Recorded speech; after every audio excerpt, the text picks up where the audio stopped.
Hey, Rockstar, I've been saying for years, up until just a couple months ago, that the real estate market will not crash unless one particular thing happens. And that's the thing that you needed to watch. And that thing is happening in 10 cities specifically. So let's go through those 10 cities. I'll run through them 1 through 10 so you can see if your market, if your city is in that list, and if your market could potentially be next. Strap in. All right, it was this report here today on CNBC said these are the 10 U.S. cities where housing markets are cooling the fastest, and only one is in Florida.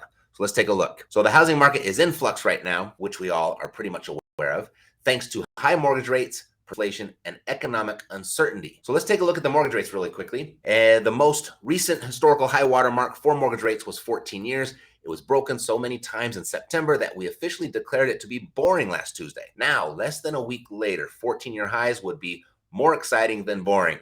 As of midday today, we're officially at 20-year highs. What's more important is that less than a year, the payment on a new $400,000 mortgage is up at least $1,000 a month. And many lenders are now quoting top-tier 30-year fixed rates over 7%. Here's another interesting thing, because we're hearing about prices dropping. Well, if we look at the median sales price of houses sold for the United States, right over here at the end of Q2 for 2022, we hit an all-time high of $440,300. Where we're seeing the massive price corrections are of listing prices of properties that have not sold. The emotional equity has left the market, and sellers are just having to get a little bit more realistic. And you have to be really careful with the information that you consume, because right over here at US News, this is just today, new home sales post sharp increase in August, defying expectations. New home sales rose a surprising 28.8% in August from a month earlier, a contrast to the broader narrative of a housing market slowdown. Let's go back to our original article. So higher mortgage rates, obvious. Then persistent inflation at sites, which they'll probably get very little pushback because we all interpret inflation as being a bad thing, and it is for most people. But if you're positioned correctly, if you're owning real estate, the worse inflation gets, the more valuable your real estate becomes. The worse inflation gets, the more income it produces. Also due to economic uncertainty. So between mortgage rates and inflation and the economic uncertainty, those are things we all need to keep our eye on. And I've identified a few others. I just completed a new report on that, and if you'd like a copy, you can go grab that at epicfreedombook.com. I made it really easy. I uploaded it there for you. But let's continue with our list. So the technology-powered real estate brokerage, Redfin, ranked 100 of the most populous metropolitan areas in the United States using the following metrics: prices, price drops, supply, pending sales, sale-to-list ratio, speed of home sales. So the study found that the market's cooling off the fastest from February 2022 to August 2022, a 6-month time span, were almost all on the West Coast. And topping the chart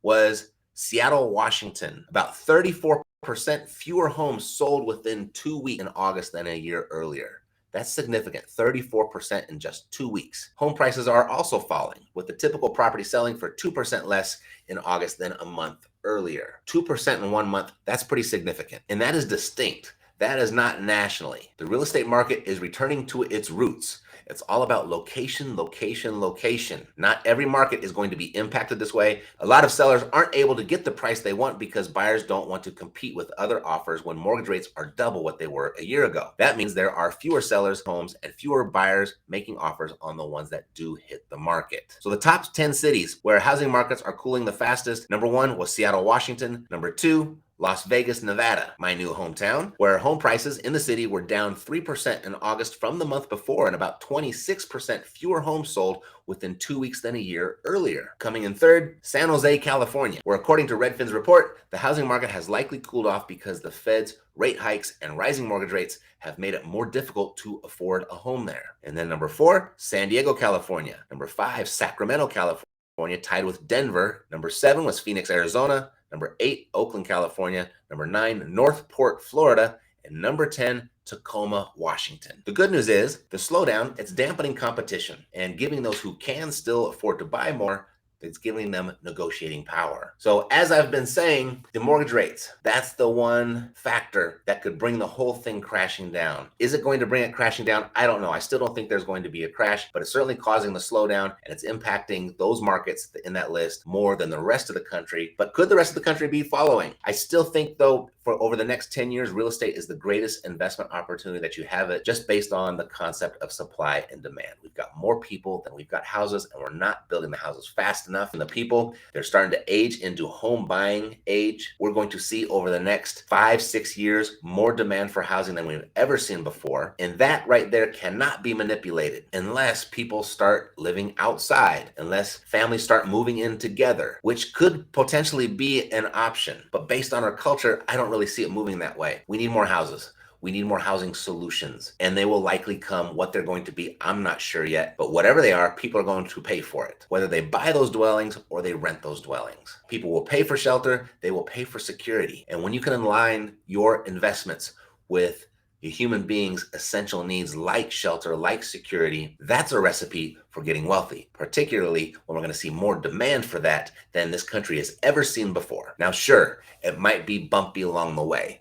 We might have another year, maybe another 2 years of this being a little bit uncomfortable, but this is your opportunity to position yourself correctly, because all of those people that have purchased a house in the last few years, they're not selling. And then all of those people that got their refis done and they're sitting on these nice cushy 2.5%, 3%, 4% loans, they're not selling. We're not going to see a big influx of inventory hitting the market, not nearly enough to satisfy the amount of people that are going to need shelter. And they are not going to raise these mortgage rates indefinitely. They will have to level off. And when the job is done that they're trying to accomplish by cooling off the economy, they're going to have to start lowering them to spark up the economy again. And when that happens, this pent-up demand is going to snap back like a rubber band. And those that are positioned correctly, controlling real estate, are going to benefit. That's all I got for today. Thanks for watching. Take care. I'll see you next time.